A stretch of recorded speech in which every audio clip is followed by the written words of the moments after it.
Good evening and welcome to a fairly late night edition of What's Up Wednesday with your host, Roman Sivan. I know we've been every week kind of doing a little bit different time frame. I'm trying to nail down what works best for everybody. Some people said at 5 o'clock it was too early, they weren't off work yet. Some people said 6, they were eating dinner. Some people said 7, who knows? Listen, the fact is, in today's age of technological advances, you can watch this anytime. In fact, you can go and repeat it after you watch it. You can just leave it on loop and just watch it as many times as you want. So again, for those of you just joining us, welcome to another edition of our weekly show, What's Up Wednesday, with Roman Sivan, of course, 321 Kiteboarding. Want everyone to know, if you do like these episodes, this show, this behind the scenes look at my week or day or hour week, like us, give those thumbs up. I found out the other day that you can just keep mashing that button. You can mash like as long as you want. If you're watching live. If you're not, you only get to like it once, because if you mash it too many times, you're liking, unliking, and it just confuses everybody. Leave comments. Thank you everybody last week who left comments, and my winners, oh man, you know what, my winners are actually on my phone, but I've got winners for 2 of the keychains. If you guys didn't see the keychains, hold on. These were awesome replica Core Fusion keychains that 2 of our winners won, and then one lucky person won a Neil Pride hat. That lucky person is Ariel, by the way, for the hat. Mike Grosbeck, you've got one of these coming, and then there's a 3rd one, and I've got to remember who it is, but I will announce it in the comments, and I will get your info and send you one. So, on to this week's show. A lot of these suggestions came from you, so I appreciate it, guys and gals. Keep it up. One of the segments we have is something called Lessons Learned, and this is a favorite segment of mine because I've been doing this sport since 2006, and I've learned a lot of things, and most of them I've learned the hard way, so hopefully I can keep you guys from learning things the hard way. One of the things that we're going to talk about today is harnesses. Now, kiteboarding is not upper body strength. We have a harness that we put on around our waist, around our bottoms area, and that is what actually controls a lot of the power. So we're going to go over correct size harnesses, because my lesson learned was my very first harness that the guy sold me, and if you're out there watching, thanks a lot for selling me like an extra large harness, dude, off of Craigslist. It didn't fit, and because it didn't fit, it rode up, it compressed my chest, it hurt, I was more prone to injuries, and worst of all, I would get chafed, and so I wouldn't want to ride as much. So your harness is really your first connection point with the kite, and you want to be tuned in, dialed in, and super comfy. So we're going to go over the 3 or 4 different styles, and we're going to start with your basic soft style waist harness. This one's by Ion, super great brand, and this is called their Axis harness. This goes around your waist, and then yeah, I'll move the camera down so you guys can see here. This goes around your waist so that you're able to hook in. This is a small one, so you're gonna have to bear with me. I'm gonna fake it. So you hook in right here. So this is how a harness should fit. It should be down around the top of your butt, basically, and down your middle back. If it's way down on your hips, that's too low, and if it's way up here, that's obviously way too high. So you want your waist harness to fit snugly around the small of your back. It should be super comfy, and the way to know your sizing is really simple. Find a reputable brand that actually puts the sizing right in there for you. So this is a small, waist size 28 to 31. And you know what's even cooler? For ladies, they do the same thing. This is a medium, ladies, 28 to 31. So this is the next harness. This is the Ion Nova, very similar to the Ion Apex. This is a little bit stiffer harness. Why would you care about a stiff harness versus a not so stiff harness? Pretty simple. A stiffer harness typically gives you better back support, because as the load of the kite pulls from right here, which by the way, this is called a spreader bar hook, and this is the spreader bar. The spreader bar hook pulls, and as it pulls, it's going to elongate the harness. If you've got a stiffer harness, it's going to keep from squeezing the sides in like that. So if I took this other harness that I'm just throwing all over the place, if I took this softer harness that we were talking about, this ion axis and did the same thing. So here's a spreader bar hook. If I just simply pull on it, you can see right away, it elongates and squeezes down. So this is a softer, more pliable harness. So you might be asking yourself, okay, Ramon, well, why would I want a softer, more pliable harness anyway? And the answer is pretty simple. This is going to give you a lot more freedom of movement. You can bend over easy. It's not going to feel too stiff on you. It's going to fit a lot better for a lot of different body types because it's not as rigid or stiff. What are the downfalls? Well, the downfalls are because it's going to squeeze a little bit more under pressure, it may not be a harness that you can ride for 4 or 5 hours in. So this might be, just be a great, 1 hour, 2 hour session harness that you need that flexibility. Maybe you wave riders out there, it's a lot better than a stiff harness a lot of times. So those are the two types of waist harnesses, sort of. Yeah, I always got a surprise for you guys. Lately, there have been a bunch of companies coming out with what's called a hard shell harness.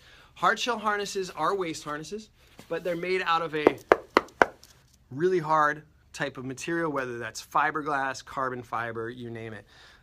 Ride Engine was kind of the first to come out with that, but since then there's a plethora of different brands doing the same thing, some improving on it, some just kind of copying, honestly. But Ride Engine, since they were kind of the original, we'll go over their harness. Their harness is great, super, super comfortable inside, nice Velcro enclosure. Nice to ride. If you haven't seen my Ride Engine review, check us out on YouTube. There's a great review that I took it on a trip with me. It was the only harness I had, so I either had to like it or had to hate it, and I absolutely loved it. Now, you might be asking yourself, why is this different than the other ones that I just showed you? And the big difference is, remember we were talking about if the spreader bar, which is here, is getting pulled on, you'll notice that no matter, and I'm really trying, guys. I'm not that strong, okay? But no matter how hard I pull, you'll see that this does not deform. So this doesn't squeeze down as much as the other ones. So as hard as I can squeeze it, it still stays. In fact, if anything, you notice that it just kind of gets wider and better for you. Whereas these, if I do the same thing on something soft, guess what? Boop, it just comes right down on you. So that's the difference between a hard shell harness in the waist version. So what if you don't want a waist harness? What if you don't want your ribs getting squeezed? What if you don't want a harness that rides up? Well, there's solutions for you. You've got seat style harnesses. Here's a nice soft seat style harness from Ion. Again, this is the Vega. And a seat style harness is like a climbing rig. I'll show you how this works. You guys like my hand in the mirror? Okay. So this style, you basically step in. So you're gonna put your feet in there like a climbing rig. Your legs go in. Legs, not your arms. And then you Velcro across, take your spreader bar, hook it in. Why would this be better than a waist style harness? Pretty simple. It's going to go around your midsection near your hips, so it's going to pull from your hips. It's a lot more comfortable. You can hold a lot more power in the kite because your center of gravity is going to be lower. You can ride forever in these things. They're super comfortable. You see a lot of racers ride with these. A lot of foil boarders will ride with these. What are the downfalls? Really, the only big downfall is, again, center of gravity. So your center of gravity is lower, so if you're used to that waist style harness, it's going to be a little tricky to get used to. And then really the other thing is, because you're locked in at your hips, when the kite pulls you, your body's going to turn as well. Whereas with a waist style harness, it sits up higher and your hips can kind of move independently of the harness. So a little bit more freedom of movement in a waist style harness. You're a little bit more locked in a seat style harness. But I would say 80% of the normal riders, not the people you see in magazines, are riding a seat style harness. It's more comfortable, no lower back issues. So if you do have any kind of back or neck issues, seat style harness is going to be for you. That's basically it for the harnesses. I don't want to go on too long about those. One of the highlights that we've got today is our product highlight, spicing up your kiteboarding. And for those of you who haven't tried this, we're coming into our summer months here. Not yet, but we will be. And landboarding is something that will definitely spice up your riding. If nobody's familiar with what this is a mountain board by MBS. Great company, really good build quality on these things. And what they're used for traditionally is to go down dry mountain slopes, basically ski slopes that have no snow on them. You basically are snowboarding on dirt. But we've appropriated these for kite use by finding any flat and windy surface. Hey, Dwayne. Finding any flat and windy surface and taking these land boards and just ripping it up. It's a great way to learn kite control because what you're actually doing is you have to limit the amount of space that you have, whereas on the water you can kind of go anywhere. On land you're limited to where you can go, so your kite control really improves. Riding a land board changed my light wind riding technique 100%. So these are really great fun. They're good to ride up and down the beach on an easterly wind or an onshore wind, depending on where you live. And they're pretty maintenance free, you know, clean the bearings out, and other than that, rinse them off when you're done using them. Foot straps, you don't need to use them, but I do, and they're a lot of fun. So if you ever need to know about them a little bit more, just give us a call here, obviously.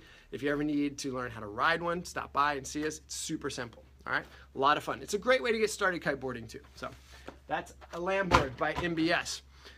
And then, I know you guys don't want to go. I know you want to hang out here all night with me, and I don't blame you because it's kind of a fun place to be. But we are going to close our What's Up Wednesday with a brand new segment that we did last time, but we call it 10 Most. And today we're going to go over my 10 most favorite, I know that's not a real way to say it, but whatever. My 10 most favoritist places to ride. No particular order, except I obviously am very fond of our home spot here, and if you haven't visited Cocoa Beach, come visit Cocoa Beach. It's awesome. I literally just got off the water from a 5-mile downwinder and perfect, you know, 15 to 20 side onshore winds with waves. It was great. Sun setting over Cocoa Beach. It was beautiful. You should have been there. You really should have. But 10 most favorite places. I've got a list here, so I'm going to put it right in front of me. If you see me looking down, that's what I'm doing. 10 most favorite spots. First one, 520 Slick, right here on the famous 520 Causeway, 1 mile from the shop.